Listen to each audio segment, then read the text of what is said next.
최혁진 그 이재명 캠프 네. 총괄선대위 정책본부 부본부장 지금 연결돼 있습니다. 최혁진 부본부장님 나와 계시죠?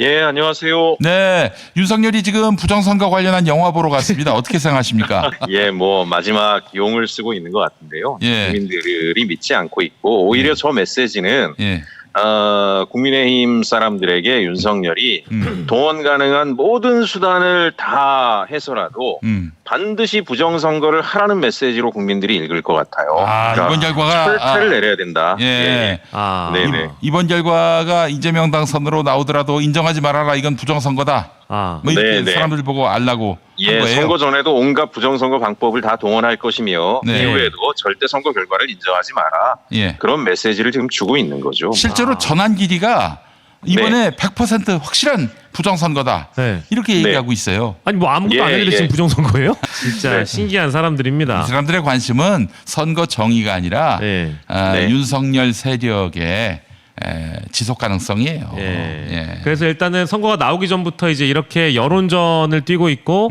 선거 네. 결과가 만약에 이재명 후보 당선으로 이어지면 이것도 부정이다. 라고 얘기를 하면서 예. 본인들의 세력 예. 결집을 또 하겠다라 이제 이런 움직임으로 보인다. 네. 예, 네. 이렇게 우리 최혁진 원장님 말씀 정리하고 네. 자 어제 그 민주당 쪽에서 나온 메시지를 좀 보니까 박찬대 위원장이었죠. 예상 득표율 언급 시에 징계하겠다. 예, 예. 낙관론 하지 마라. 어디 나가서 압승, 낙승 이런 얘기도 하지 마라. 징계하겠다. 이렇게까지 강한 모드로 나오셨는데 이거는 어떤 배경이 네. 있는 겁니까, 위원장님? 일단 어찌 보면 정확하게 현실 진단을 하고 또 여러 가지 안 좋은 상황들이 실제로 벌어질 수 있다는 것에 대해서 민주당에서는 경계심을 갖고 있는 건데요. 네네네. 예를 들면 얼마 전 리얼미터 여론조사 같은 경우에 뭐 50% 이상이 나왔다라고는 하지만 네. 사실은 과반수 이상의 여론조사 결과라고 하는 것은 그냥 여론조사인 거지 네. 그 여론조사의 그 지지 의향을 가진 분들이 실제 투표장에 가는 건 또 다른 문제이거든요. 네네네. 그분들 중에 얼마가 집중해서 투표장에 가느냐는 또 다른 문제이기 때문에 네. 느슨해지게 될 경우에 굉장히 어려울 수 있고 또 한 가지는 그 좀 늦게 시작이 되긴 했지만은 국민의힘도 알게 모르게 내부 이제 정비들을 하면서 총 집중해 나가고 있다라고 하는 정보를 저희들이 듣고 있습니다. 네. 예를 들면 이제 우리가 착각할 수 있는데요. 김문수 유세장에 사람들이 별로 없다. 지역에 뭐 국민의힘 빨간 옷을 입은 선거운동원들이 굉장히 부실하게 선거운동을 한다. 사람들이 모이지도 않는다. 그거 딱 보면 이거 다 이긴 거 아니야? 이렇게 생각할 수 있겠지만 네네네. 사실 여론조사 보게 되면은 지지율이 계속 올라가고 있는 건 사실이거든요. 그럼요. 예. 결집하고 예. 있어요. 예, 이 얘기는 뭐냐면 내란까지 했기 때문에 남 보는 자리에서 가서 막 환호성 지르고 지지하고 이런 것들은 자식들 보기도 부끄럽고 하니까 유세장에 안 나오시는 거지만 예. 그럼 유세장에 안 나온다 그래서 그분들이 당일날 투표장에 가서 1번을 찍을 거냐 그건 다른 문제라는 거예요. 거기에다 또 하나는 그 범보수라고 할 수 있는 이준석 지지율까지 하게 되면 네. 그건 40% 중반대까지 올라와 있다라고 볼 수 있고요. 그러면 오차범위 언저리에 왔다 갔다 한다라고 할 수 있거든요.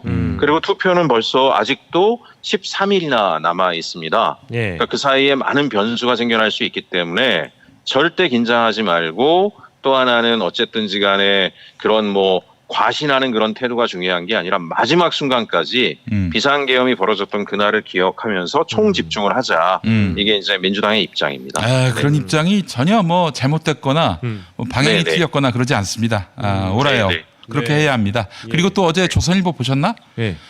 60% 득표율 나올 수 있다. 아. 조선일보가 이런 설레발을 떠는 거는요. 결집하라. 네. 맞죠? 맞습니다. 예, 맞습니다. 조선일보나 이제 보수 진영에서는 네. 아주 독특한 이제 전략들을 세우는 건데 네. 주로 이제 민주당 지지층의 젊은 세대가 많잖아요. 네. 그러면 안심할 수 있게끔 이거 확실하게 끝난 선거다라고 하는 프레임들을 좀 돌리면서 네. 투표의 집중감을 떨어뜨리려고 하는 거고 네. 뭐 다 된 선거니까 이제 놀러들 가시고 투표장에 안 와도 된다 이런 거고 역으로 보수 진영에서는 지더라도 너무 크게 지면 큰일 난다 결집하라 최대한 투표장 가라 이렇게 독려하는 그런 흐름들을 만드는 거기 때문에 네. 저희들은 마지막에는 박빙의 승부가 될 거다라고 생각하고 있습니다. 네. 아. 그러니까 이번에 네. 그래도 이기지 않겠나 생각하는 분들 그분들께 제가 얘기하겠습니다. 이겨도 네. 확실하게 크게 이겨야 한다. 네네. 예. 그래야 사실은 이재명 정부의 개혁에 힘이 실려요. 박빙의 맞습니다. 차이로 이기면은 그러면 야 무승부 아니야. 이렇게 얘기한다고요. 그래서 그래서 확실하게. 이재명 후보께서도 어제 얘기하셨지만 압도적인 승리가 문제가 아니라 압도적인 응징을 해주십시오라고 부탁드렸잖아요. 네. 그러니까 이제 대한민국에서 어쨌든 뭐 내란이라든가 국정농단이라든가 이런 것들이 반복적으로 그 보수진영에서 발생하는 이유는 분명하게 압도적인 응징이 없었기 때문이다. 그러니까 네. 여러분들이 이번에는 정말 가셔가지고 철퇴를 내려주는 그런 투표를 해주셔야 예. 뭐 승리도 가능할 수 있지만 그것보다는 적어도 편법적이고 불법적이고 파행적인 네. 그런 방식으로 국가 권력을 장악하려고 하는 시도를 더 이상은 못할 것이다. 그런 네, 말씀을 좀 부탁드리고 맞습니다. 있는 겁니다. 뭐 예. 달리 표현하자면 이제 그 국민의힘에게 압도적인 패배, 그러니까 내란 세력에게 압도적인 패배를 안겨주는 선거여야 된다. 맞습니다. 그렇지. 예, 맞습니다. 맞습니다. 예, 네. 압도적인 승리도 필요하지만 압도적인 패배라고도 또 얘기할 수 있을 것 같고. 네. 자, 네, 그리고 어제부터 재외 투표 시작됐잖아요. 네네. 예, 뭐 이제 해외에 계신 분들 반응도 저도 이제 속속들이 받아보고 있는데 민주당에서 네네. 파악하는 재외 투표의 어떤 분위기 어떻게 보고 계십니까? 일단 지난번에 경선 과정에서 재외 국민들 그 민주당원들이 투표 참여율이 대단히 높았고요. 네. 네. 기억하시겠지만 이재명 후보에 대한 지지도 아주 압도적이었습니다. 그래서 이제 재외 국민들이 지금 국내 정치에 대해서 굉장히 높은 관심을 가지고 적극적으로 투표에 참여하시겠구나라고 일단 기대를 좀 하고 있고요. 또 이제 여러 루트로 저희도 좀 알아보니까 네. 재외 국민들이 여러 가지 윤석열, 김건희 정권 때문에 고통을 많이 받으셨더라고요. 네. 일단은 뭐 이제 뭐 중국 같은 경우에는 경제적인 이슈로 인해서 현지에 진출해 있는 기업들의 고통이 아주 컸다 그리고요. 예. 동남아 지역 같은 경우에는 윤석열, 김건희와 뭐 인연이 있거나 윤석열, 김건희가 백인 사람들이 뭐 민주평통 같은 현지에 이제 한인 교포들이 많이 참여하는 조직을 장악하고 갑질과 전횡이 장난이 아니었대요. 이제 그런 것들 때문에도 이분들의 불만이 있고 제가 좀 안타까운 일이었지만 베트남에 있는 교포분들하고 통화를 해봤거든요. 네네. 그랬더니 베트남 분들은 정말 속상했을 때가 그래도 한국이 이제 대한민국이 그래도 가장 아시아에서 발전된 민주주의가 성숙한 국가라는 자부심이 있었는데 그렇지. 계엄이 일어났을 때 베트남 분들이 물론 이제 위로차 얘기하는 거겠지만 야 너네 나라에 계엄 났는데 가족들은 괜찮니? 이런 질문을 하는데 너무 자존심이 상하고 아이고. 속상하고 그랬답니다. 그 와중에 또 뭐 유럽에서는 각종 신문에 김건희 관련 뭐 주술 무속 관련된 대한민국의 영부인이라는 사람이 네. 그런 것에 빠져 있다 이런 기사들이 나오고 하니까 예. 교포 사회 전반이 정말 아이고. 그동안 성심을 다해서 노력해서 현지에서 한인으로서의 자부심을 가지고 살았었는데 그게 일거에 다 무너진 거잖아요. 네. 예, 예. 그래서 어쨌든 투표를 통해서 심판하자라고 하는 그런 기류가 굉장히 강하다 그래서 저희들이 좀 많은 기대를 좀 하고 있습니다. 네. 참. 그래요. 뭐 어쨌든 재외 투표의 어떤 이런 흐름들이 이어서 사전 투표와 본 투표까지 네. 민주당 그 선대위에서 예상하시는 대로 좋은 네네. 흐름을 가져갈 수 있을지 끝까지 네. 이제 긴장을 놓지 않고 지켜보셔야 될 것 같다. 예, 이렇게 맞습니다. 저희가 정리를 하고 어제 이제 그 이재명 후보가 검찰 개혁권에 들었잖아요. 네네. 예, 근데 뭐 검사들 중에서는 자신들의 조직이 이미 이 차기 정권으로 넘어가면 기소청이 될 운명이라고 감지하고 있는 사람들도 있고, 네네. 혹은 뭐 반발은 하고 있지만 아직 옷을 안 벗은 인간들이 있는데 실제 어제 옷 벗은 인간들이 몇 나왔잖아요.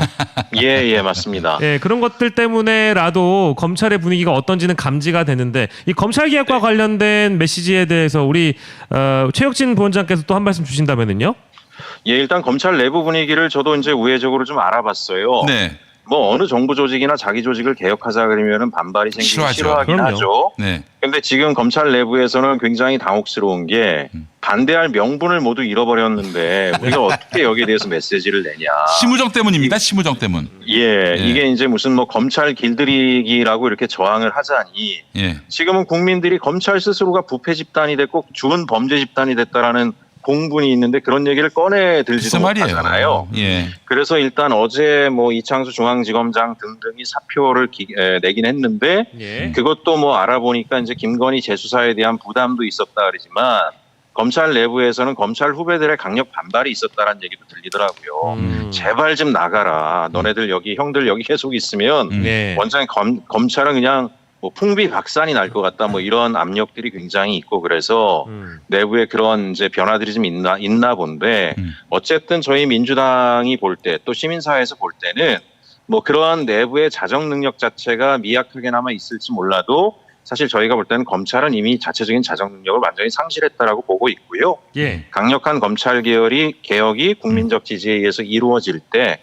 많은 국민들이 응원해 주실 것이기 때문에 검찰도 이런 변화에 대해서는 본인들이 자성하고 성찰하고 반성하고 수용하고 새롭게 거듭나는 게 좋겠다 이렇게 생각합니다. 네, 알겠습니다. 자, 최혁진 원장님 오늘 수고 많이 하셨고요. 네네. 내일 보다 밝은 소식으로 또 만나 뵙기를 원합니다. 네, 감사합니다. 네, 네. 수고하셨습니다. 고맙습니다.